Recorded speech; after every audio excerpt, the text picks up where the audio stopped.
Hello, everybody. This is Gerald Salenti, and it's Wednesday, April 17th, 2024. And once again, we are very honored, privileged, and really blessed to have with us Judge Andrew Napolitano. And I say blessed because he's a man of real, true American patriotism, life, liberty, and the pursuit of happiness, and a man that really knows the facts of what the Constitution and the Bill of Rights represents, and unfortunately, how much we've lost of it, but a man that fights for our freedom and justice and peace on earth. Judge, thanks so much for being here today. Oh, thank you for the generous introduction, and it's a pleasure to be here with you, my dear friend. I'm honored. And again, you know, what you're doing,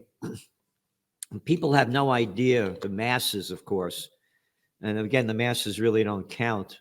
Once upon a time, talking about the founding fathers, it does not take a majority to prevail, but rather an irate, tireless minority, keen on setting brush fires of freedom in the minds of men, says Samuel Adams. So it's only that irate, tireless minority that's tuned in, that really respect and understand what this country was founded upon and how we've lost it. And there's an article that's coming out tomorrow that you have the right to assembly. This is shocking. Last week, the Supreme Court effectively abolished the right to assembly in 3 southern states by refusing to hear an appeal of a speaker accused of being liable for what a protester did in an audience the speaker addressed. The court exposed all protest organizers and speakers to potentially ruinous financial penalties for what unknown persons have done. Here is the backstory. Take it away. So this guy that I never heard of, a young man, held a rally in front of a police station in Baton Rouge, Louisiana, protesting excessive use of force by the police. I don't know if there's excessive use of force there, if it was political, it doesn't matter. And he harangued the crowd. Somebody in the crowd, unknown and unseen, threw a rock, and the rock hit one of the police officers who was monitoring the rally. The police officers sued the speaker because they don't know who threw the rock. The police officer's lawyers admit the speaker did not encourage violence, did not command violence, did not use violent language, and certainly didn't throw the rock. He was up there speaking when the rock was hurled. The trial court threw it out before it reached the jury. The Fifth Circuit Court of Appeals, which is the intermediate appellate court in the federal system for Louisiana, Mississippi, and Texas, reinstated the case. And last week, the Supreme Court refused to get involved. Holy Jesus. How could in the American system, where you have the right to think as you wish, to say what you think, to read what you want, to publish what you say, and to do it in concert with others, that's the freedom of assembly. What good is the freedom of speech if there's no audience? To do it in concert with others. All this is not only a natural right, it's expressly protected by the Constitution. By making this guy potentially liable because of what an unknown, unnamed, unseen assailant did, they have effectively chilled the freedom of speech in those 3 states. It's beyond me. Only Justice Sotomayor dissented from the Supreme Court's refusal to hear the case. The other 8 didn't want to have anything to do with it. Now it goes back to a trial court for a trial. The young man could prevail at a trial after spending legal fees that he doesn't have. And then it's going to appeal its way all the way up to the Supreme Court. I mean, this is like 2 drunks at a football game blaming the quarterback because one of them punched the other one in the nose. It's absurd, but that's what the Supreme Court has allowed to happen. And it's a right that is rarely litigated, rarely articulated, rarely thought about, but it's a very important right. James Madison called this right freedom of assembly. You'll love this Gerald, and I used the phrase in the piece, the right to shake your fist in the tyrant's face. Yeah. That's what freedom of assembly is, whether the tyrant is a king, a president, or an overbearing police department. You have the right to gather people in front of the tyrant and say whatever you think without fear of retribution from the government. Oh my God, this is shocking. So, you've been at a number of my peace rallies, Occupy Peace. Right. So if right. somebody in that peace rally did something, attacked a local Kingston cop under this crazy case, you could be sued. I could Even be though you sued. didn't engage in an act of violence, you never commanded violence, you never encouraged violence, but you put those people together. It's outrageous. It's absurd. And it was for peace. Correct. Make it even more absurd. It was for the opposite of what happened. This is terrible. What you've written here. I mean, this is shocking. I can't believe it. That in reading this, you go on to say that the officer whose lawyers have declined to identify. Right. Sued So McKesson. the assailant is unknown, and the plaintiff, the cop, won't even say who he is. This is just so bizarre that the court would allow a case like this to move forward. But again, it's how this, and what I said in the beginning about what you write about, what you talk about. I mean, it's week after week about all our loss of rights, and it just keeps getting worse. Last week, since you and I spoke, the House passed an extension of 702 of FISA, which allows federal agents to spy on foreign persons without warrants and the Americans with whom they speak. Congressman Andy Biggs, a great defender of civil liberties, introduced a simple piece of legislation to require the feds to get search warrants before they surveil Americans.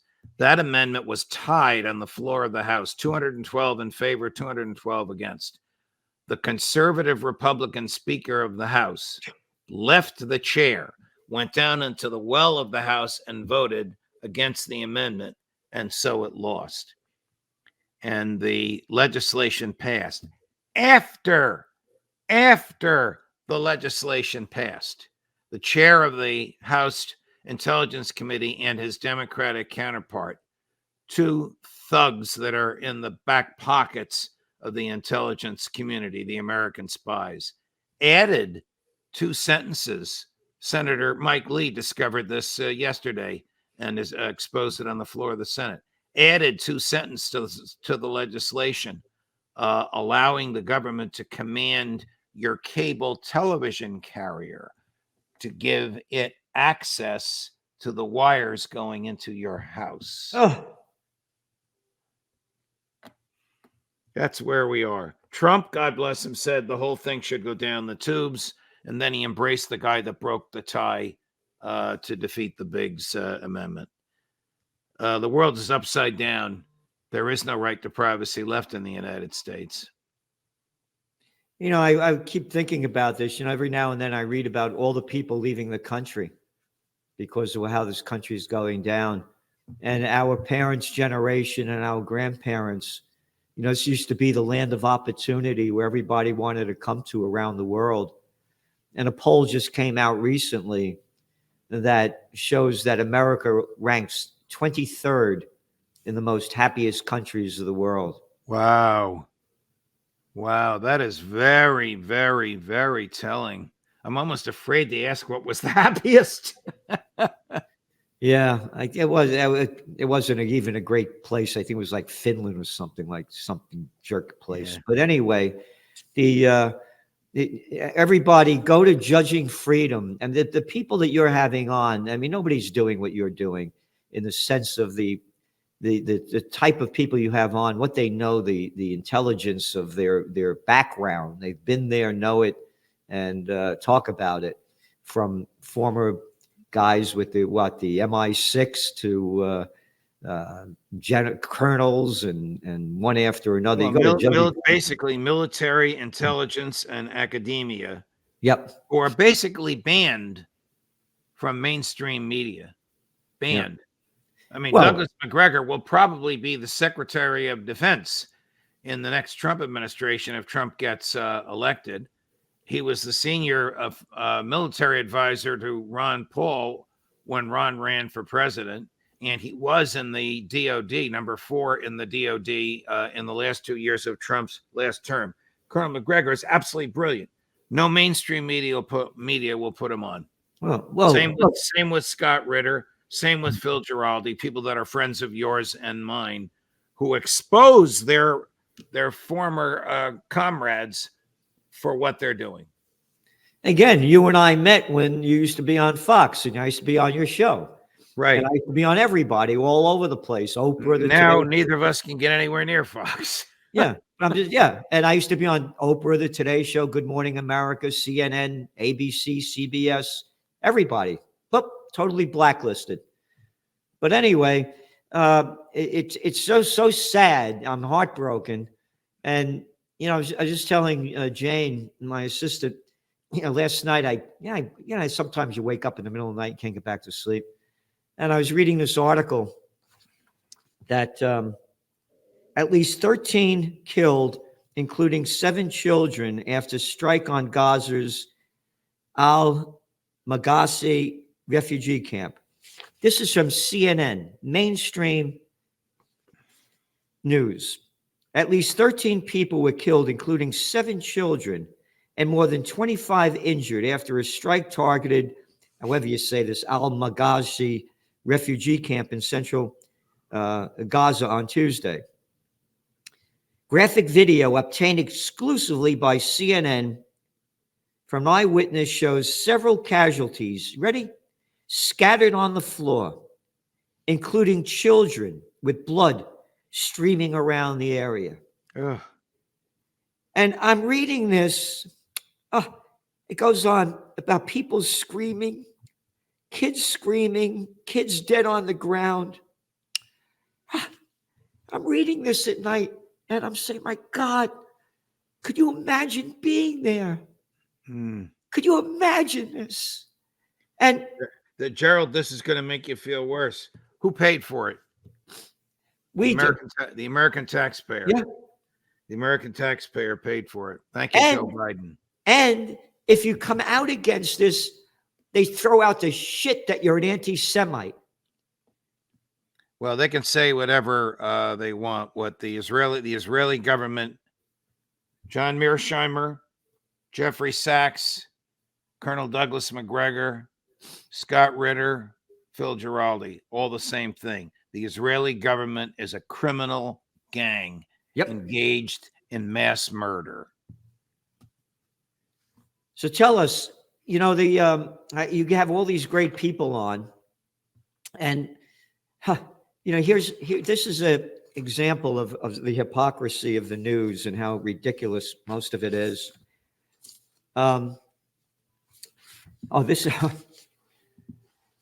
The one person after another, Schultz over there in Germany, Chancellor Schultz condemns Iran's attack on Israel. UN's Guterres condemns Iran attack on Israel, calls for UNSC to take action. How come they never condemn Israel's attack on Iran? Well, Israel's attack on Iran, A, murdered 2 generals, B, killed 13 other civilians, C, was the destruction of a consulate attack to an embassy, which is absolutely protected even in wartime under international law, specifically the Geneva Conventions, to which Israel is a signatory. Iran's retaliation, A, they told the United States when it was going to come. B, they told Israel when it was going to come. C, they surgically attacked military and industrial sites. If you believe the mainstream media, Israel stopped everything. if you believe the truth, as it has eventually made its way out. 5 intercontinental ballistic missiles got through, destroyed an Israeli intelligence headquarters. People had evacuated because the Iranians gave notice, and rendered 2 military airports useless. And the West is making it sound as though Iran was the aggressor. I'm smiling because it's so absurd that they would expect us to believe this nonsense. Again, go to Judging Freedom. He had Scott Ritter on. You had Colonel Douglas McGregor. These are 2 pros that really know this stuff, talking about the success of the Iranian attack. And people have no idea because the media sells it a whole nother way. Israel stopped 99% of the drones and missiles coming in. That's the headline news. And again, Scott Ritter really makes it clear on exactly what they did, how they did it, and the success of the Iranians. And by the way, this is from the Israeli news. It cost Israel $1.3 billion in weaponry to knock this stuff out. 1.3 billion. It cost Iran 10% of that. Correct. You're exactly correct. So by sending these 300 drones, the Iranians achieved 2 things. One, they caused the Israelis to waste so much of their ammunition shooting the drones down. 2, Iranian radar in each drone was a radar receptor, showed exactly where the Israeli defenses are. So the Iranians were intentionally a loss leader. They were there to be shot down. It was only intended for them to force the Israelis to waste ammunition, their so-called Iron Dome. It was the missiles that were intended to get through and which succeeded in getting through once the drones had been dispensed with. You wouldn't know that. You wouldn't know that from mainstream media, even from where I used to work at Fox. You wouldn't know that. No. You know, now everybody in the West putting more sanctions on Iran, punishing Iran. You know, for as the Bronx used to say, payback's a bitch. Yeah. You know, you attack the attacker. I'm a close combat guy. We don't, as a fighter, you don't want to get in a fight. I don't want to get in a fight, but if I'm going to be attacked, I'll attack the attacker. Right. That's the way of life. Correct. That's the natural human right to self-defense. Yeah. But Iran is not allowed to have any self-defense. So now they're putting more and more sanctions on them. The sanctions are going to just hurt more of the people. They don't mean anything to anybody, but shows you the hypocrisy. Now, you ready for this? House approves resolution condemning Palestinian rallying cry as anti-Semitic. The House on Tuesday, this is from The Hill, adopted a resolution condemning as anti-Semitic the phrase "from the river to the sea, Palestine will be free." Now, the last time I read the First Amendment, which was yesterday, it still said, Congress shall make no law infringing upon the freedom of speech. Who the hell do they think they are in the House of Representatives to take a phrase in the English language and condemn it? The whole purpose of the First Amendment was to prevent that from happening. Look at the little clowns that are running and ruining our lives. This House of Representatives, they only represent the people that give them money to run for office. Right. They don't represent us. They're little slime balls. How dare they? Here, you ready? The chamber voted 377 44-1 on the measure, with 43 progressives and Representative Thomas Massey opposing the measure. God love Massey. Can you imagine this? Now, it's anti-Semitic, right? This is from January 18th. Quote, for 30 years, I am consistent, and I am saying something very simple. This is from Netanyahu. This conflict is not on the lack of a state of Palestinians, but the existence of the state, the Jewish state. Every area that we evacuate, we receive terrible terror against us. It happened in South Lebanon. Oh, wait a minute. What the hell are you doing in South Lebanon? Oh, in Gaza. What are you doing in Gaza? And also Judea and Samaria. Oh, you mean the West Bank? Which we did it.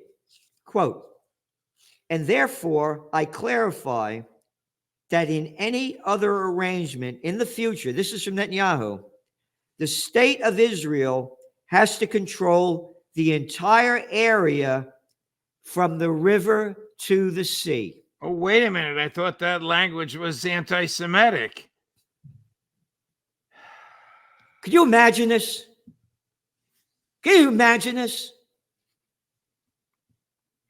Oh, and by the way, Netanyahu, Gallant, Smotrich, Ben-Gvir, all you little arrogant boys, plus, from Ben-Gurion to Golda Meir, none of you are Semites. You're Ashkenazi Jews from Eastern Europe, northeast of Turkey. You're Khazars. The Semites are Palestinians from the Mesopotamia region. Is that correct, Judge? Yes, it is historically and etymologically correct. They don't care. They'll tarnish anybody with anything. Look, you put your finger on it with two observations you've been making for years. One is he who pays the piper calls the tune. And the donor class has an iron grip on the American government. And the other one of your succinct one-liners is when all else fails, they take you to war. Netanyahu is that close. My fingers are a half an inch apart from being kicked out of office and being arrested. His only hope, there you go. When all else fails, they take you to war. Trends Journal. His only hope is to continue the war. Joe Biden's numbers are so bad, although the latest poll showed him in a tie with Trump, another story for another time, but he too wants to be a wartime president. Oh, and just to raise your blood pressure one more notch, Lindsey Graham, bomb Tehran. He says to Joe Biden, bomb Tehran. Oh, I wonder what Vladimir Putin would do about that. Crazy. These people are out of their minds, Gerald. You nailed it. They're out of their minds. They're out of their minds. We have evil, demonic people that are running and ruining life on earth. And again, World War III has begun, and it's only going to get worse. It's going to be interesting to see what Israel does in retaliation for the attack by Iran.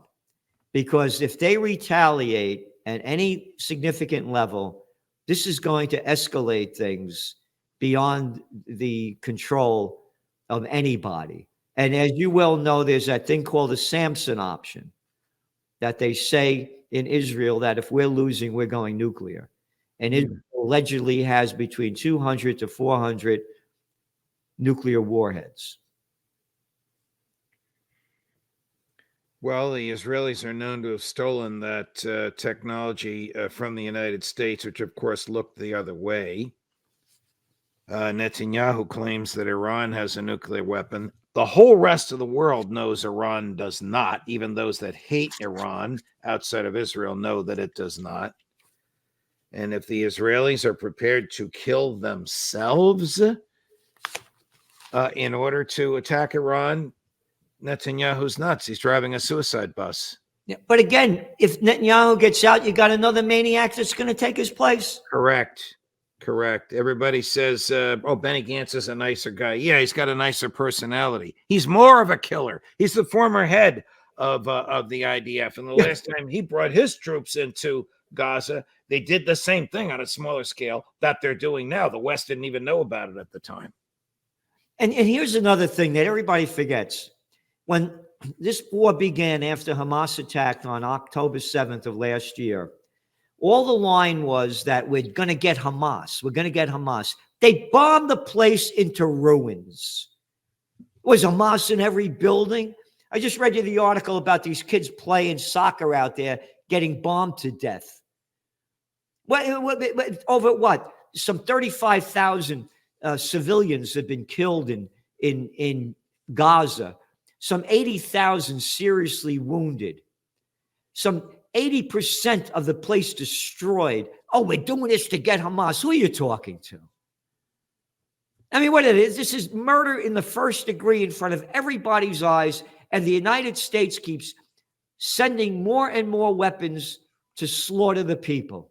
Correct. Where is the outrage here? Where is a penny from the billionaires for peace? Not a nickel, not a dime, because they're all slime. They're all afraid of the Israeli lobby, of AIPAC and those folks. AIPAC is a foreign lobbying organization which doesn't have to register. All other foreign agents have to register with the Department of Justice. Isn't it interesting? Except for Israeli foreign agents, all others have to register. Well, there's a judge, you're being not fair, because don't you understand? They're the chosen people. They could do what they want. Again, I don't want to hear this crap. Don't tell me that God gave you this land. How about if I don't believe in your God? Could you handle that? I'm not telling you to believe in my God. Save it. Oh, no, it's in the Torah, chapter 6, section 8. I don't want to hear it. This is stolen land. Again, wrote about it in detail in your Trends Journal back in 2006 about the Crusades 2000. That began in 1917 with the Balfour Declaration. That His Majesty's government declares that the Jewish people will, settle in the Palestinian land. What do you mean, His Majesty's government? Some murderer from the royal family where the sun never sets on the British Empire? They made up this crap. Right. What are we going to do, Judge? I don't know what we're going to do, Gerald. I mean, you and I hammer away at this every single day. We write articles, we do interviews, we post the interviews, we do our best to influence people. I think slowly, the needle is moving in our direction as people recognize the moral depravity of the Israeli government. But I don't think that's going to resonate with the American government because AIPAC and the donor class control the American government. The House of Representatives is about to vote to send Israel another $13 billion. That vote should come by the end of the week.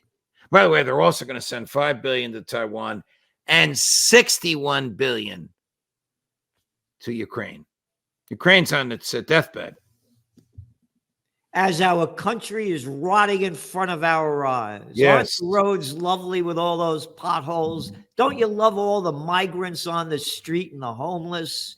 Isn't it great that 63% of Americans are living paycheck to paycheck, but more money for the military-industrial complex and for murder and for war? Where is the outrage?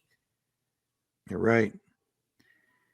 You're right. So anyway, my suggestion to everybody listening is to do anything you can in the name of life, liberty, and pursuit of happiness. Get in the best shape you can, physically, morally, and spiritually, and do something positive to help anybody you can in any positive way. We have to move in a direction of a higher spirit, because these low lives that are running our lives are going to bring us life on earth is going to be hell on earth, because nuclear annihilation is on the near horizon if we don't have peace. Thank you, Judge, for being here. I very much appreciate it. We're honored to have you, and we'll see you next week. And everybody, remember, go to Judging Freedom. And here's the judge that knows about freedom. See you next week. Thank you, Gerald. All the best.